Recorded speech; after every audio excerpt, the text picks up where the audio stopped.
idea was to do like a 2.5 or even a 3-hour ride today. But the weather gods are against us, even though it's like a really nice day. Like you probably see behind me, glorious sunshine, but it rained a lot last night, like a lot. It's like really icy. Like this is where we meet on the cycle path, and let me just show you this. Yeah, you could probably, well, you might not be able to see it, but yeah, it's all kind of on this bend and up, and this is just, I know like some places it's shaded and those are the bits that are really dodgy. The problem is, like, I'm on fixed, so if anyone's gonna have any problems, it's gonna be me.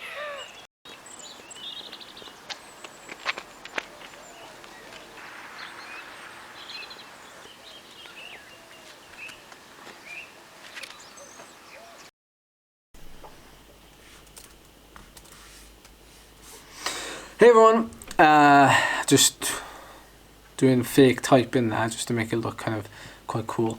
We're talking about TSS today. This is a long awaited video, I think, by quite a few people. I know a lot of you probably know what TSS is and how you've trained by power for years and you blah blah blah blah and you get bored from it. If you don't watch it, fine, switch off, come back tomorrow, see the next video. But I'm not just going to talk about TSS, I'm going to talk about how training has changed over the decades. Somebody asked to explain what TSS was and how you can use TSS to kind of plan your training, and how that's kind of brought us into, I guess, 2019, even though it's been somewhat of a basic necessity for the last few years.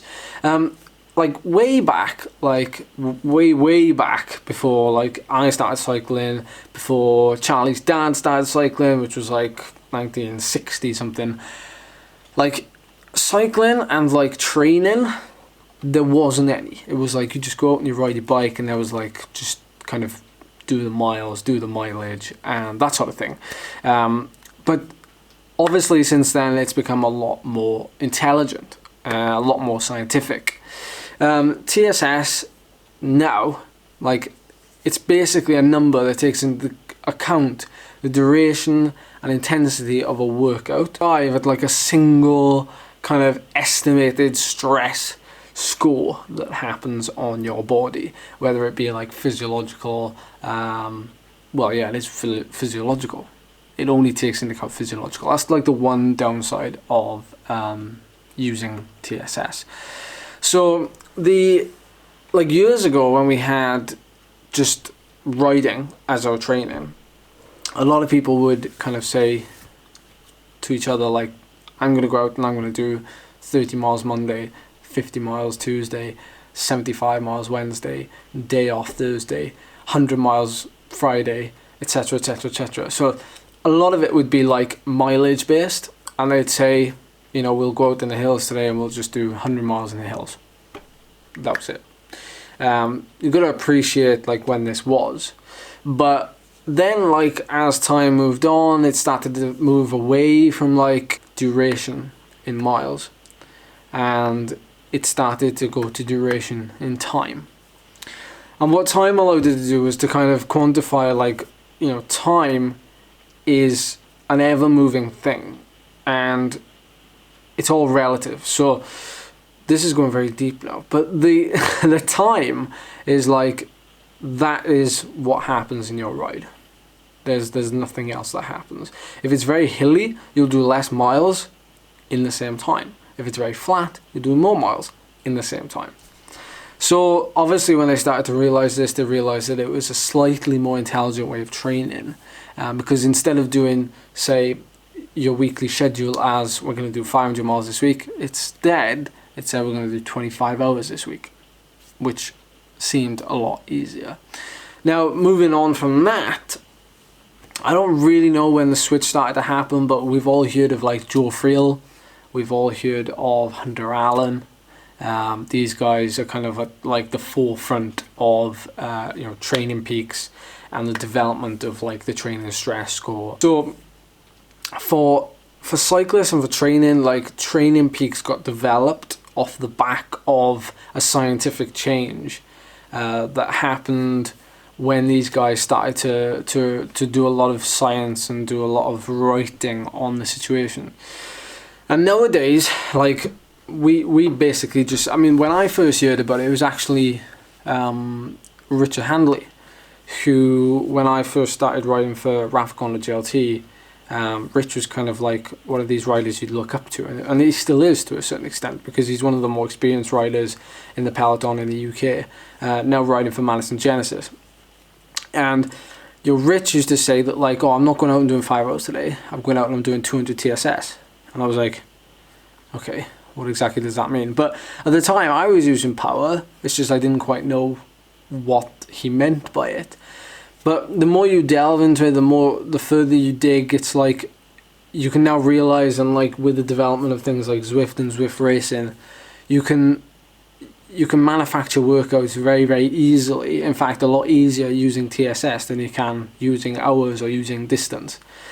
So as like a bog standard, to keep it simple, there's something called intensity factor.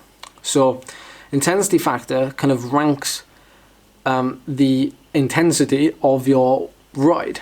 So if you were to do a time trial and it was 1 hour long, and you rode it bang on threshold power, so for me, say 335 watts, when I'd log into Training Peaks and I'd look back at that ride, it would say my intensity factor was 1.00, so it'd be 1. This would also be known as, I guess, 100%.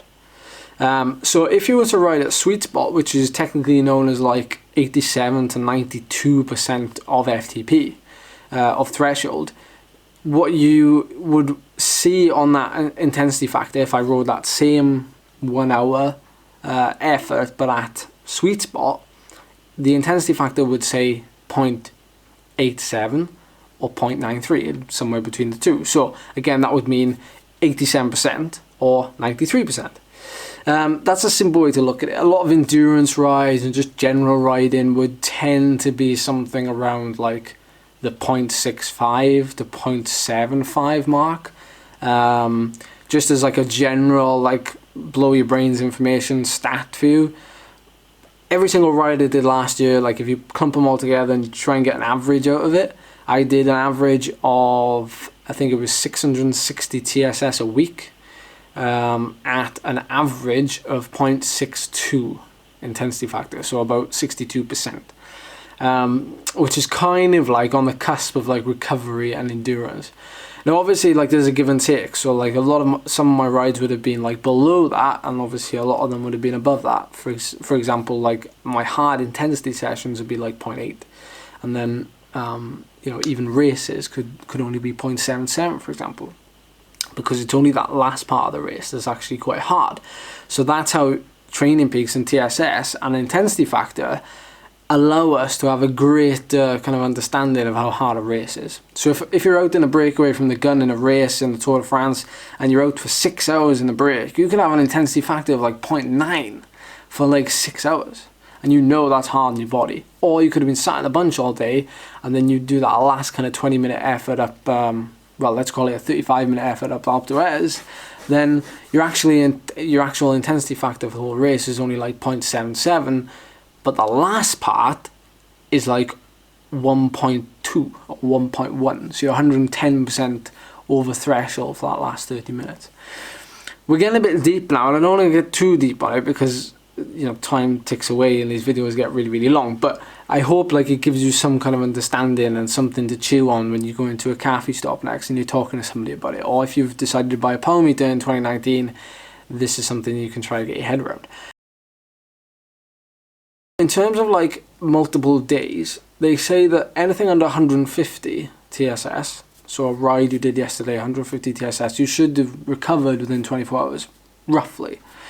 Anything then between 150 and 300, and it takes maybe 2 days or 3 days for that residue fatigue to clear. That doesn't mean you can't train. It just means that if you are going to do a ride like that, maybe do a little bit less the day after and maybe a little bit more the day after that. So you're kind of like balancing it out. So maybe 300 TSS 150, 100, or the other way around, for example. So you tend to get a big picture then of what you can do. Just finally, to wrap it up, like, some of you like will go on, or you'll want to do like a mini training camp at home. That'll be like 3 days long. A great way to do that is to take like your average TSS from the last 4 weeks, add it up, divided by 4, and then say like your average TSS for the 4 weeks was like 500. What you can generally do, if it's taking you a week to do that kind of TSS, you can usually overload that in 3 or 4 days if you want to do a little mini training camp. So if you wanted to do on a weekend, say 200, 150, and then 200, that would overload you for the 3 days, and then you just rest and recover, or light training for the next 2 or 3 days after it for you to recover, and then you can build again. That's a perfect way to kind of like just take something to the next level, something practical for you to go away from this video and do if you wanted to.